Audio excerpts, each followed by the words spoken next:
36 सबसे ताकतवर martial artist.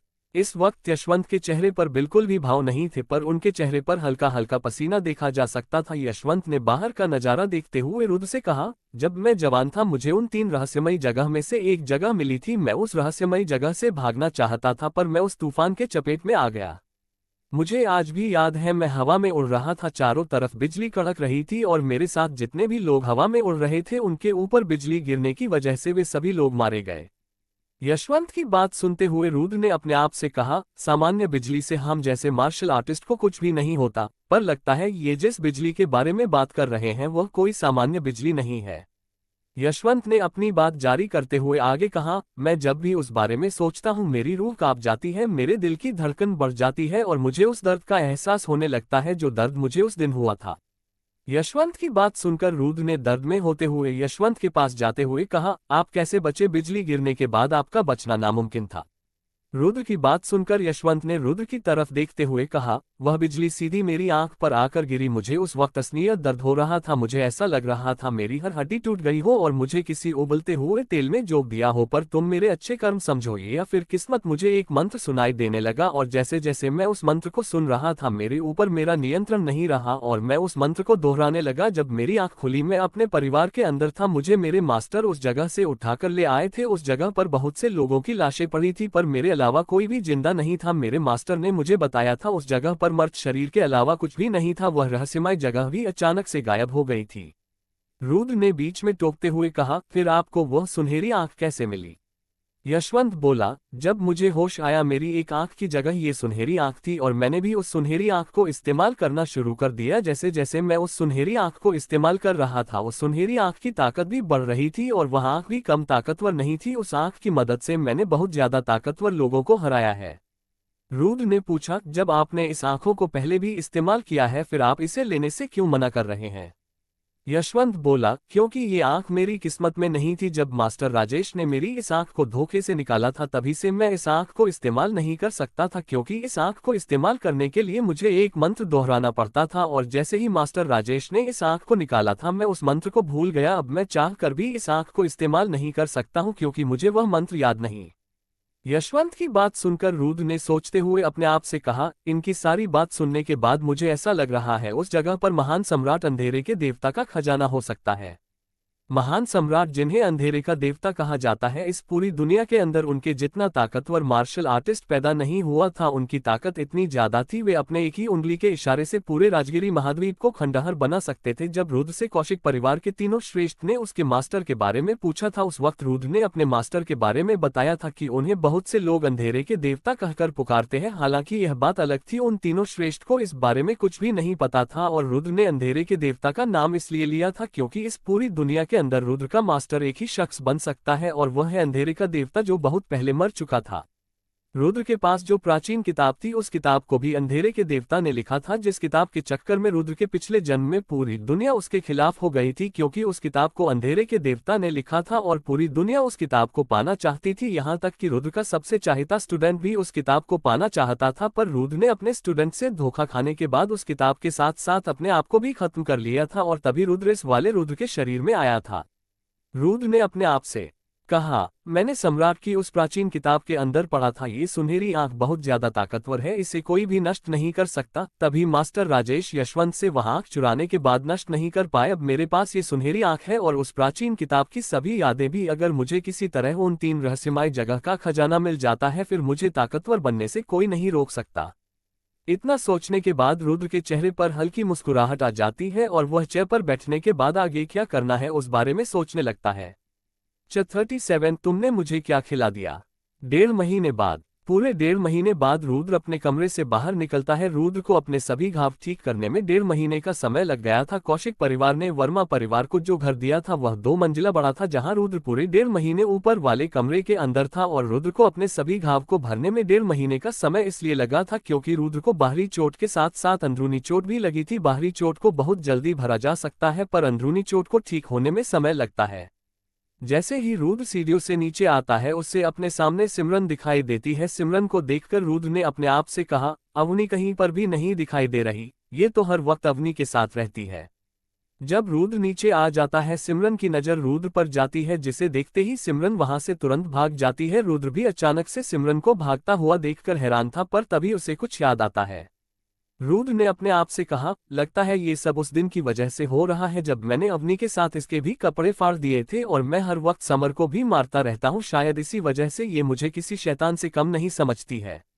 इतना सोचने के बाद रुद्र घर से बाहर आ जाता है, जहां उसे अंगद दिखाई देता है जो अपनी किसी मार्शल आर्ट का अभ्यास कर रहा था। अंगद ने रुद्र को देखकर तुरंत कहा, रुद्र क्या तुम ठीक हो गए ओए तुम। इतना कहने के बाद अंगद बोलता बोलता रुक गया था और उसके चेहरे के भाव बदल गए थे। अंगद पीछे मुड़ता है और उस जगह से भागता हुआ रुद्र की नजरों से दूर हो जाता है।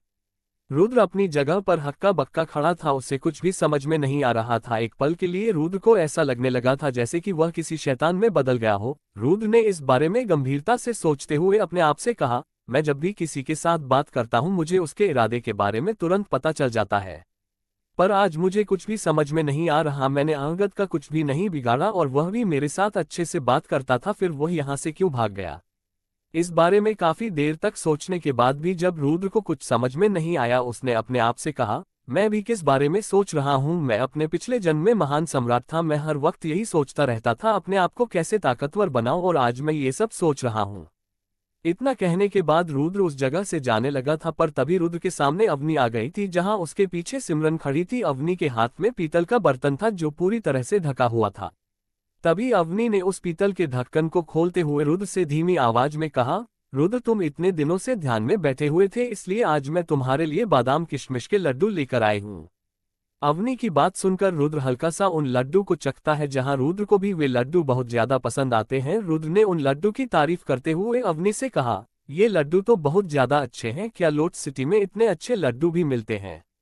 रुद्र की बात सुनकर अवनी बिल्कुल शांत थी, पर वह हल्का हल्का शर्मा रही थी। तभी अवनी के पीछे से सिमरन की आवाज आई, ये लड्डू तुम्हें पूरी लोटस सिटी तो क्या पूरी दुनिया में कहीं पर भी नहीं मिलेंगे, क्योंकि इन लड्डू को हमारी मिस ने पूरे 6 दिन लगातार मेहनत करके बनाया है। जैसे जैसे सिमरन अवनी के बारे में बता रही थी, अवनी को उतनी ही ज्यादा शर्म आ रही थी और शर्म की वजह से अवनी ने अपने शरीर को समेटना शुरू कर दिया था। जाहिर सी बात थी अवनी धीरे धीरे रुद्र को पसंद करने लगी थी, पर रुद्र को कुछ भी समझ में नहीं आ रहा था, क्योंकि रुद्र शैतानी मार्शल आर्टिस्ट था। शैतानी आर्टिस्ट के लिए प्यार को समझ पाना नामुमकिन होता है। उन्हें प्यार शब्द का मतलब नहीं पता होता। एक शैतानी मार्शल आर्टिस्ट कभी किसी से प्यार नहीं कर सकता, वह अपने दिल से नहीं बल्कि दिमाग से सोचता है। जहां भी उसे ज्यादा फायदा दिखता है वह उसी जगह चला जाता है, या फिर हम कह सकते हैं एक शैतानी मार्शल आर्टिस्ट बहुत ज्यादा क्रूर और निर्दय होता है। इस वक्त रुद्र जिसके शरीर में था, यानी पिछले वाला रुद्र, वह एक अच्छा इंसान था और उसे अपने वर्मा परिवार से बहुत ज्यादा लगाव था। इसलिए रुद्र चाहकर भी वर्मा परिवार को मुसीबत में छोड़कर दूर नहीं जा पा रहा था। जब भी रुद्र ऐसा करने की कोशिश करता था उसका दिल जोरों से दर्द करने लगता था। खैर, सिमरन की बात सुनकर रुद्र ने बिना किसी भाव के कहा, अगर तुमने इन लड्डू को इतनी ज्यादा मेहनत करके बनाया है, मैं इनको रख लेता हूँ। इतना कहने के बाद रुद्र वापस घर के अंदर चला गया था, जहां अवनी और सिमरन भी रुद्र के पीछे पीछे आ गई थी। रुद्र टेबल पर बैठकर उन लड्डू को खाने ही वाला था, तभी गेट खुलता है और कनिका अंदर आ जाती है। कनिका के हाथ में भी पीतल का बर्तन था, जहां कनिका को रुद्र के सामने लड्डू देखकर गुस्सा आ गया था। कनिका ने गुस्से में कहा, लगता है तुम्हारे लिए पहले ही कोई और खाना लेकर आ गया है और मैं इतने दिनों से फालतू में ही मेहनत कर रही थी। रुद्र के सामने उन लड्डू को देखकर कनिका को बहुत ज्यादा गुस्सा आ रहा था। कनिका रुद्र के सामने आ जाती है और उसके सामने वह बर्तन रखने के बाद कहती है, रुद्र खाना खा लो। जहां रुद्र ने तुरंत कहा, मेरा पेट इतना ज्यादा बड़ा भी नहीं है जो मैं ये सब खाना खा सकूं, मैं इन लड्डू को खाने वाला हूं, तुम इन्हें अपने लिए रख लो। रुद्र की बात सुनकर कनिका रुद्र को घूरने लगती है। रुद्र ने आज से पहले कनिका को इतना ज्यादा गुस्से में नहीं देखा था। रुद्र ने अपने आप से कहा, क्या ये मुझे ठीक देखकर खुश नहीं है, पर मुझे ऐसा महसूस क्यों हो रहा है, अगर मैं इसकी बात नहीं मानी ये मुझे कच्चा खा जाएगी। कनिका को इतना ज्यादा गुस्से में देखकर आखिरकार रुद्र उस बर्तन का ढक्कन उठा लेता है, पर जैसे ही वह उस बर्तन के अंदर देखता है उसकी आंखें फटी की फटी रह जाती है, क्योंकि उस बर्तन के अंदर कुछ जली हुई पापड़ी के अलावा कुछ नहीं था। रुद्र ने उन पापड़ी को देखते हुए अपने आप से कहा, क्या इन्हें भी खाया जा सकता है। पर रुद्र ने ये बात कनिका के मुंह पर नहीं कही। रुद्र बोला, मुझे ये लड्डू ज्यादा अच्छे लग रहे हैं, मुझे इनको खाना चाहिए। जिस पर कनिका बोली, पर तुम हम दोनों के खाने में से थोड़ा थोड़ा भी तो खा सकते हो। इतने कहने के बाद कनिका रुद्र को बड़ी आस भरी नजरों से देखने लगती है, जहां रुद्र ने कनिका का इतना ज्यादा मासूम चेहरा देखकर कहा, चलो ठीक है, मैं तुम दोनों में से थोड़ा थोड़ा खाने के लिए तैयार हूँ। कनिका बोली, ठीक है, पहले तुम मेरी पापड़ी खाओ। तभी अवनी बोली, नहीं नहीं, पहले मैं यहाँ पर आई थी इसलिए रुद्र पहले मेरा खाना खाएगा। पर कनिका अवनी की बात मानने के लिए बिल्कुल भी तैयार नहीं थी। दोनों लड़कियां आपस में एक दूसरे को घूरने लगती है और देखने से ऐसा लग रहा था अगर इन्हें जल्द ही रोका नहीं गया ये दोनों आपस में लड़ने लगेगी। उन दोनों लड़कियों को देखकर रुद्र को कुछ भी नहीं समझ में आ रहा था। 1.5 महीने पहले तो ये दोनों लड़कियां आपस में बड़े प्यार से रह रही थी, पर पता नहीं अब इन्हें क्या हो गया। रुद्र बोला, लगता है ये सब मेहरा परिवार के लोगों ने किया है, तभी ये दोनों इतना बहका बहका व्यवहार कर रही है। रुद्र समझ नहीं पा रहा था ये दोनों लड़कियां उसके लिए ही लड़ रही है। रुद्र को नहीं पता था प्यार कैसा होता है। वह अपनी पिछली जिंदगी में भी अकेला था और उसने अकेले ही सब कुछ किया था। रुद्र बोला, तुम दोनों को लड़ने की कोई जरूरत नहीं है, जो पहले आया था मैं पहले उसी का खाना खाऊंगा। रुद्र की बात सुनकर अवनी खुश हो जाती है और वह बड़े प्यार से रुद्र को देखने लगती है, जहां रुद्र एक लड्डू उठाता है और उसे खा लेता है। रुद्र को वह लड्डू बहुत ज्यादा अच्छा लगा था। रुद्र बोला, ये लड्डू बहुत ज्यादा अच्छा है, मैंने इतने दिनों से इससे बढ़िया खाना नहीं खाया। तभी सिमरन ने अपनी मिस के बारे में बताते हुए कहा, अच्छा भी क्यों नहीं हो, हमारी मिस 10 सालों से खाना बनाने का काम कर रही है। पूरी लोट सिटी में हमारी मिस से अच्छा रसोईया कोई भी नहीं होगा। तुम किस्मत वाले हो जो तुम्हें हमारी मिस के हाथों से खाने को मिला। सिमरन की बात खत्म होने के बाद कनिका बोली, चलो रुद्र, अब तुम इन पापड़ी को खाकर बताओ ये कैसी बनी है। कनिका की बात सुनकर रुद्र उन जली हुई पापड़ी को देखने लगता है। रुद्र उन पापड़ी को बिल्कुल भी नहीं खाना चाहता था। कोई भी उन्हें देखकर बता सकता था यह पापड़ी बिल्कुल भी अच्छी नहीं है। रुद्र ने डरते हुए एक पापड़ी उठा ली थी और उस पापड़ी को अपने मुंह की ओर लेकर जाने लगा था। रुद्र के हाथ कांप रहे थे और उसने अपने ऊपर आज से पहले इतना ज्यादा दबाव महसूस नहीं किया था। रुद्र उस पापड़ी को खा लेता है और जैसे ही रुद्र के मुंह में उस पापड़ी का स्वाद घुलता है, रुद्र के मुंह से वह पापड़ी तुरंत निकल जाती है। रुद्र ने खांसते हुए कनिका से कहा, ये तुमने मुझे क्या खिला दिया, इससे अच्छा तो जहर का स्वाद होता है, इससे अच्छा मैं इन पापड़ी के बदले जहर खा लेता। उन पापड़ी को खाने के बाद रुद्र के दिमाग में जो आया था उसने तुरंत कनिका के मुंह पर कह दिया था, क्योंकि उसने आज से पहले इतना बेकार खाना नहीं खाया था। 38 मोटा लड़का। रुद्र से अपनी इज्जत का फालूदा करवाने के बाद कनिका उदास हो गई थी। उसने कई दिन लगातार मेहनत करके रुद्र के लिए खाना बनाया था, पर रुद्र को उसका खाना पसंद नहीं आया। तभी किसी ने गेट के अंदर आते हुए कहा, यहाँ पर ये सब क्या हो रहा है। वह और कोई नहीं बल्कि समर था। समर के चेहरे पर हर बार की तरह हल्की मुस्कुराहट थी और वह अपने छोटे छोटे कदमों के साथ उन सभी के पास आ गया था। तभी समर की नजर रुद्र पर जाती है, जिसे ठीक देखकर वह उसे तुरंत गले से लगा लेता है। समर बोला, बड़े भाई क्या आप बिल्कुल ठीक हो गए। इतना कहने के बाद समर एक लड्डू को उठाने लगता है, पर तभी रुद्र ने समर के हाथ पर चपाट मारते हुए कहा, ये सब लड्डू मेरे लिए है ना कि तेरे लिए। समर ने अपने हाथ को तुरंत पीछे करके सहलाते हुए रुद्र से कहा, बड़े भाई ये लड्डू देखने में बहुत ज्यादा स्वादिष्ट लग रहे हैं और मुझे भी भूख लगी है। रुद्र ने उन जली हुई पापड़ी की तरफ इशारा करते हुए कहा, अच्छा तुम्हें भूख लगी है, फिर तुम इस खाने को खा सकते हो, इसे तुम्हारी बहन लेकर आई है। रुद्र की बात सुनकर समर हंसने लगता है। समर ने हंसते हुए कहा, बड़े भाई आप बहुत अच्छा मजाक कर लेते हैं, क्या मुझे इसका खाना खाकर मरना है। मैं ये बात बहुत अच्छे से जानता हूँ, कनिका को खाना बनाना बिल्कुल भी नहीं आता, यहाँ तक कि इसने कभी रसोई में कदम भी नहीं रखा। रुद्र और अपने भाई से बेइज्जती करवाने के बाद कनिका पूरी तरह टूट गई थी। वह किसी भी वक्त रो सकती थी। कनिका पीछे मुड़कर उस जगह से अपने आंसू को रोकते हुए भाग जाती है।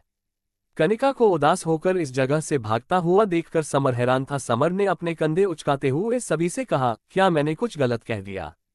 जिस पर रुद्र बोला, तुमने कुछ गलत नहीं कहा, बस अपनी बहन को समझा देना, उसे वह काम करने की बिल्कुल भी जरूरत नहीं है जो उसे नहीं आता। इतना कहने के बाद रुद्र उन लड्डू को खाने लगता है और उन सभी लड्डू को खत्म करने के बाद रुद्र ने टेबल से खड़े होते हुए सभी से कहा, मैं मास्टर यशवंत से मिलने के लिए जा रहा हूँ। ये सब बोलते हुए रुद्र उस जगह से चला जाता है जहां अवनी बहुत ज्यादा खुश थी, क्योंकि आज रुद्र ने उसके लड्डू खाए थे। तभी सिमरन बोली, मिस अब आपको खुश हो जाना चाहिए, क्योंकि रुद्र को आपके लड्डू बहुत ज्यादा पसंद आए हैं।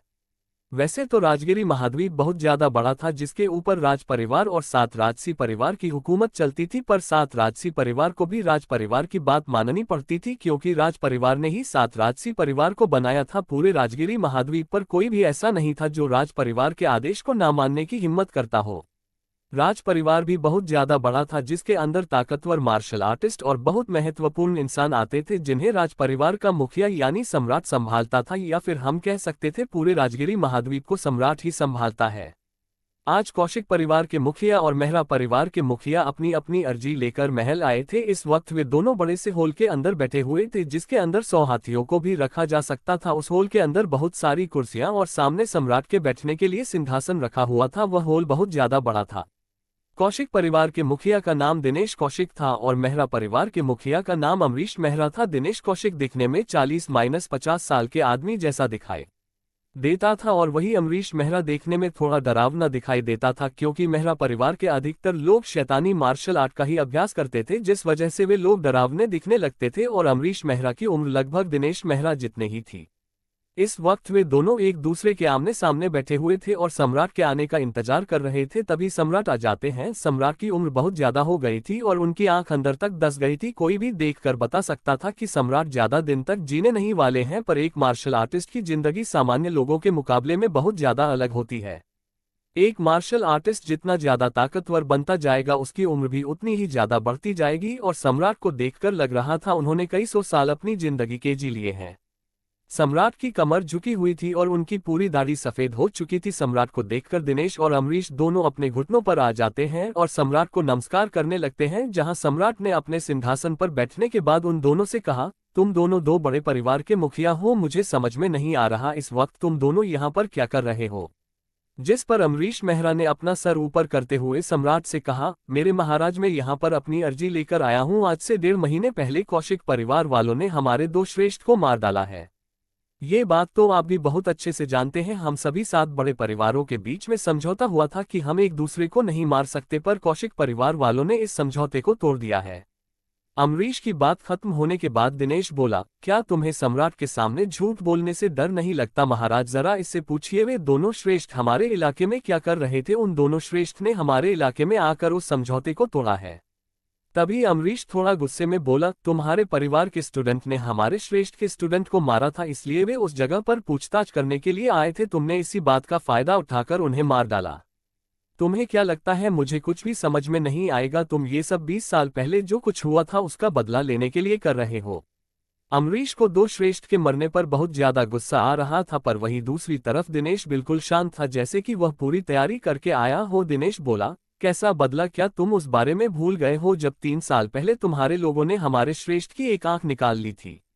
उस वक्त मैं कुछ नहीं बोल पाया, क्योंकि तुमने कहा था वो श्रेष्ठ हमारे इलाके में आया था, पर 1.5 महीने पहले हमारे इलाके में तुम्हारे परिवार का एक श्रेष्ठ नहीं बल्कि 2 श्रेष्ठ आए थे और उनके साथ 3 ताकतवर मार्शल आर्टिस्ट और भी थे। क्या तुम अब भी कहोगे वे सभी लोग पूछताछ करने के लिए आए थे? एक बच्चा भी उन्हें देखकर बता सकता था उन सभी के इरादे क्या थे। जहां कुछ समय पहले उस जगह पर बिल्कुल शांति थी, वहीं अब उस बड़े से हॉल में अमरीश और दिनेश की आवाज गूंज रही थी। वे दोनों एक दूसरे के साथ बहस कर रहे थे और हर पल उनकी आवाज ऊंची होती जा रही थी। तभी सम्राट ने चिल्लाते हुए कहा, बंद करो अपनी बकवास, मैंने तुम दोनों की बातें सुन ली है और अब मैं फैसला सुना रहा हूं। कौशिक परिवार वालों को लगता है वे लोट सिटी के अंदर व्यापार करते हैं, तो लोट सिटी उनका हो गया। आज से मैं ऐलान करता हूं, लोट सिटी कौशिक परिवार वालों का नहीं रहा और ना ही तुम दोनों परिवार में से कोई भी लोट सिटी के अंदर जा सकता। सम्राट का फैसला सुनकर वे दोनों बहुत ज्यादा हैरान हो गए थे, क्योंकि सम्राट ने उन दोनों को लोट सिटी के अंदर जाने से प्रतिबंधित कर दिया था। वे दोनों हैरान इसलिए नहीं हुए थे उन्हें लोट सिटी जाने पर प्रतिबंध लगा दिया था, बल्कि वे हैरान इसलिए हुए थे लोट सिटी जैसी इतने छोटे शहर में सम्राट हम दोनों परिवार को जाने से क्यों रोक रहे हैं? सम्राट तो इतनी छोटी मोटी सिटी पर ध्यान भी नहीं देते हैं। अमरीश बोला, पर महाराज। इससे पहले अमरीश आगे कुछ और बोल पाता, तभी सम्राट ने अमरीश पर चिल्लाते हुए कहा, मैंने फैसला सुना दिया है। मैं नहीं चाहता दोबारा से तुम परिवारों के बीच में लड़ाई बजे, इसलिए आज के बाद तुम दोनों परिवारों में से कोई भी लोट सिटी नहीं जाएगा। सम्राट की बात सुनकर उन दोनों को समझ में आ गया था कि सम्राट उन्हें लोट सिटी जाने से क्यों मना कर रहे थे। वे दोनों सम्राट को नमस्कार करते हैं और उनके फैसले का सम्मान करते हुए उस जगह से चले जाते हैं। और वैसे भी सम्राट के सामने और कुछ बोलकर कोई फायदा नहीं होने वाला था, क्योंकि सम्राट ने अपना फैसला सुना दिया था और अगर वे इसके खिलाफ ज्यादा कुछ बोलेंगे तो उन्हें सम्राट का आदेश न मानने के जुर्म में दंडित भी किया जा सकता है। उन दोनों के उस जगह से जाने के बाद सम्राट के भाव बिल्कुल बदल गए थे। जहां कुछ समय पहले सम्राट के चेहरे पर गुस्से के भाव थे, वही अब सम्राट बिल्कुल शांत दिख रहे थे। सम्राट बोले, मेहरा परिवार के लोग लोटास सिटी में क्या करने के लिए गए थे? कहीं उन्हें उस राज के बारे में तो नहीं पता चल गया जो हमने पिछले 800 सालों से छुपा कर रखा था। तभी सिंहासन के पीछे से आवाज आई, राज परिवार बहुत ज्यादा बड़ा है, इसके अंदर बहुत ज्यादा ताकतवर लोग मौजूद हैं और उनकी नजर हर वक्त आप पर रहती है। जरूर उनमें से किसी ने मेहरा परिवार को इस बारे में बताया होगा। सिंहासन के पीछे एक आदमी छुपा हुआ था और सम्राट को भी इस बारे में पता था। सम्राट बोले, अगर ऐसी बात है फिर हमें अपनी योजना को शुरू करना होगा।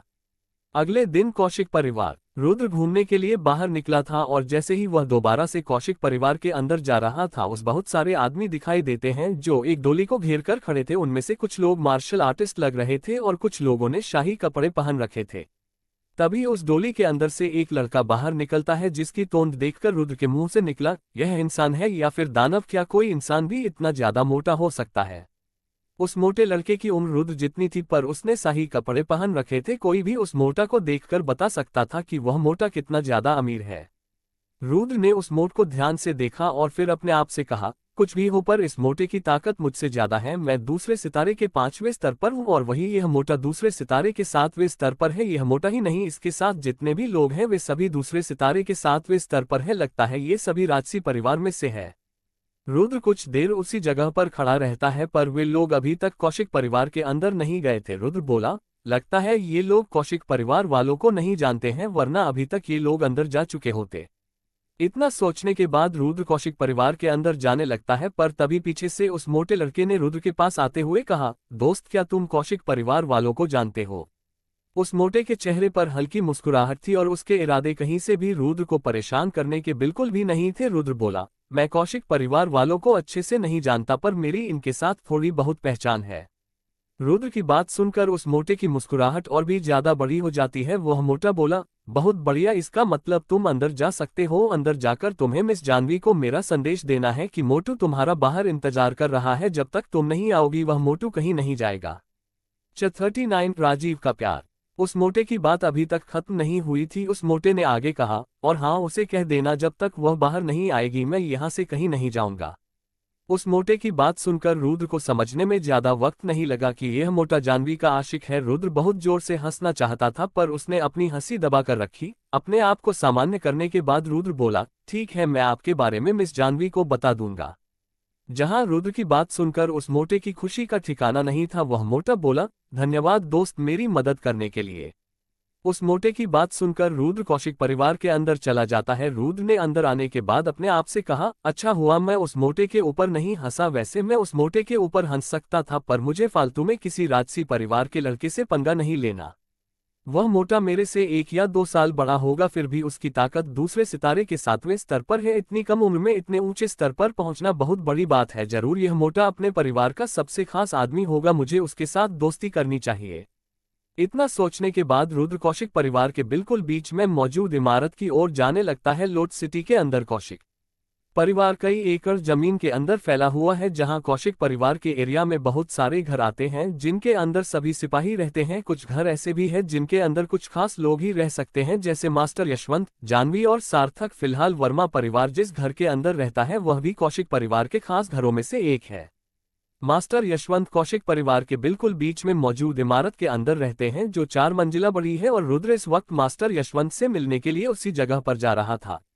तभी रास्ते में रुद्र को जानवी मिल जाती है, जिसे देखकर रुद्र बोला, कैसी हो? बहुत दिन हो गए मैंने तुम्हें नहीं देखा। जिस पर जानवी ने तंज कसते हुए कहा, मैं बिल्कुल ठीक हूं, पर लगता है अब से नहीं रह पाऊंगी क्योंकि मैंने तुम्हारी शक्ल जो देख ली है। जानवी की बात सुनकर रुद्र ने अपने चेहरे पर हल्की मुस्कुराहट लाते हुए कहा, चलो छोड़ो इन बातों को, मुझे मास्टर यशवंत से मिलने के लिए जाना है। क्या तुम बता सकती हो इस वक्त वे कहाँ पर है? जानवी ने तुरंत कहा, फिलहाल मास्टर यहाँ पर नहीं है, तुम उनसे नहीं मिल सकते। जानवी की बात सुनकर रुद्र जानवी को ऊपर से नीचे पूरे ध्यान से देखने लगता है। रुद्र ने अपने आप से कहा, इसके भाव देखने से बिल्कुल भी नहीं लग रहा ये झूठ बोल रही है। लगता है मास्टर यशवंत सच में इस जगह पर नहीं है और मुझे सार्थक भी कहीं पर भी नहीं दिखाई दे रहा। जरूर मास्टर यशवंत सार्थक के साथ कहीं पर गए हैं। इतना सोचने के बाद रुद्र उस जगह से जाने के लिए तैयार ही था, तभी उससे बाहर खड़े मोटे की याद आती है। उस बारे में याद करके रुद्र ने अपने आप से कहा, इसको मैं उसे मोटे के बारे में बताना तो भूल ही गया, मुझे कुछ भी करके इसे बाहर लेकर जाना होगा, तभी तो वह मोटा मेरा दोस्त बनेगा। फिलहाल रुद्र को उस मोटे की वास्तविक पहचान के बारे में नहीं पता था, पर रुद्रा उस मोटे के साथ इतने ज्यादा ताकतवर सिपाही और उस मोटे की ताकत देखकर इतना तो बता सकता था, वह मोटा जरूर राजसी परिवार में से होगा और अगर रुद्र ऐसे किसी लड़के के साथ दोस्ती कर लेता है तो उसका बहुत ज्यादा फायदा होगा।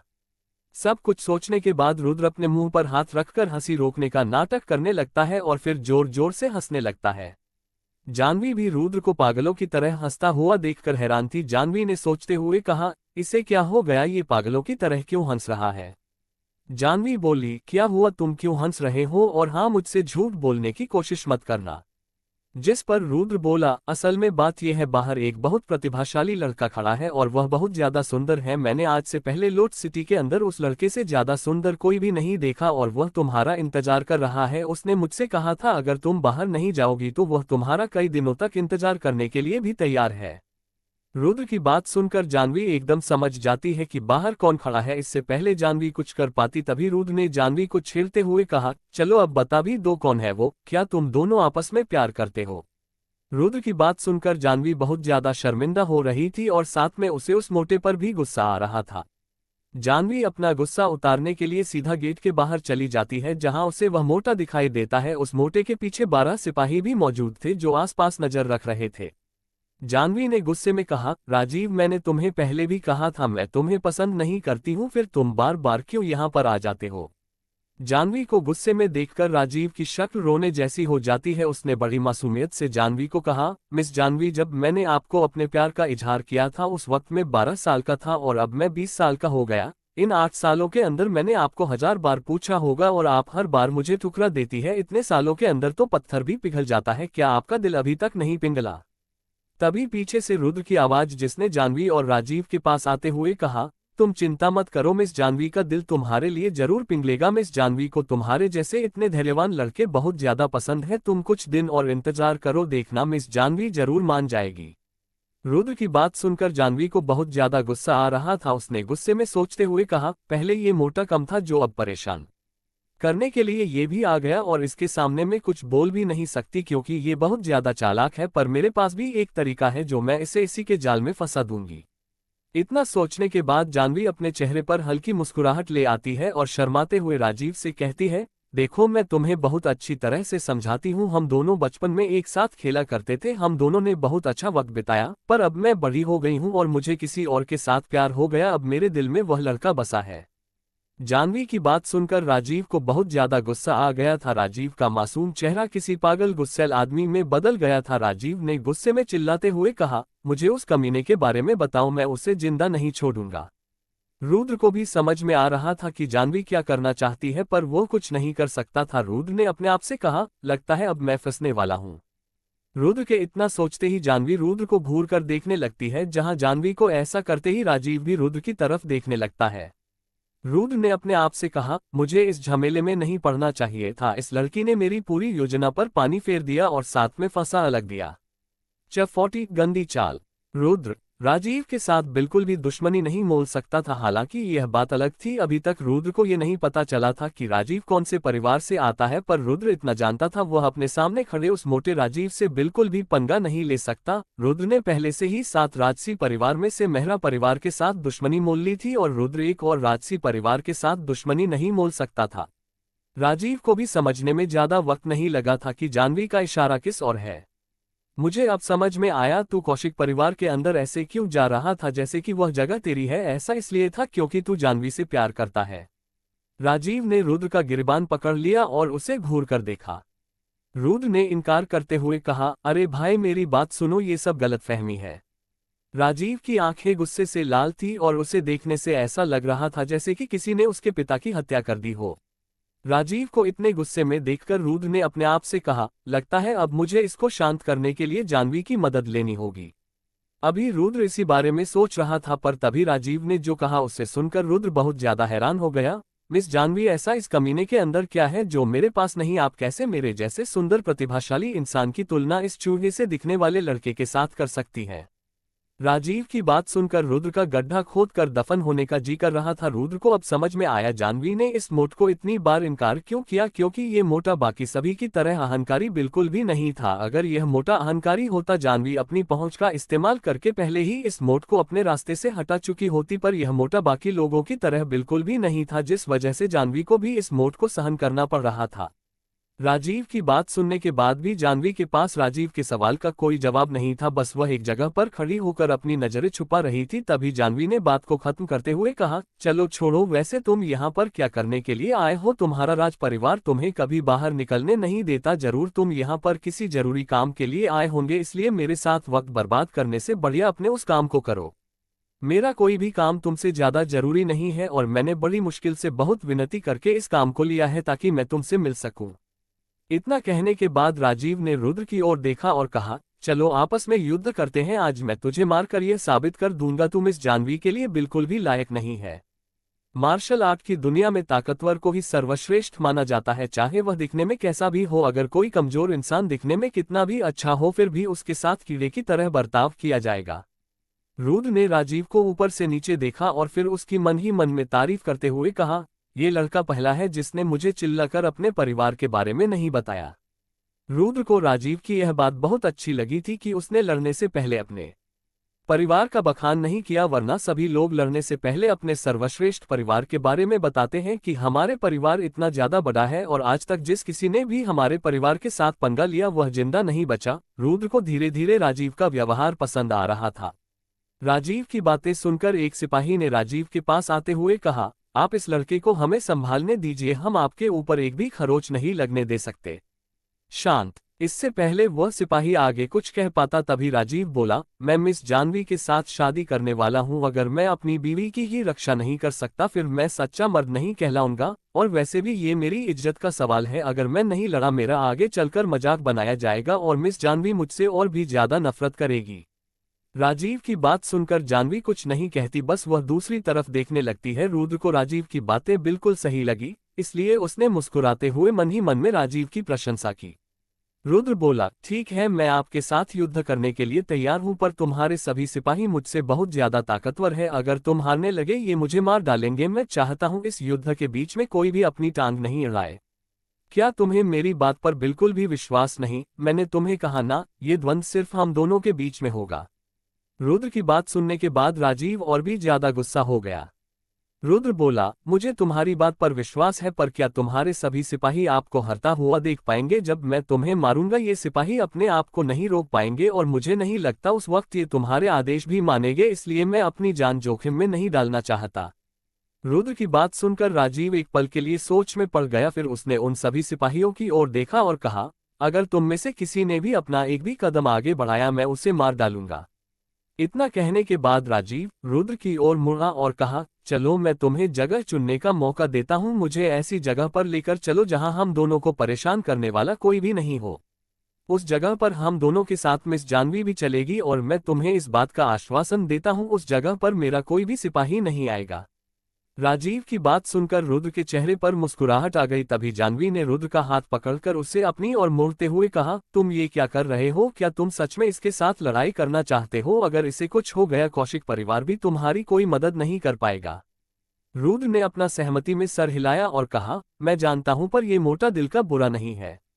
रुद्र की बात सुनकर जानवी अपनी जगह पर जम गई। जब राजीव उन दोनों को आपस में बात करता हुआ देखता है वह गुस्से में पूरा लाल हो गया। उसने रुद्र से कहा, तुम देखना मैं तुम्हारा क्या हासिल करता हूं।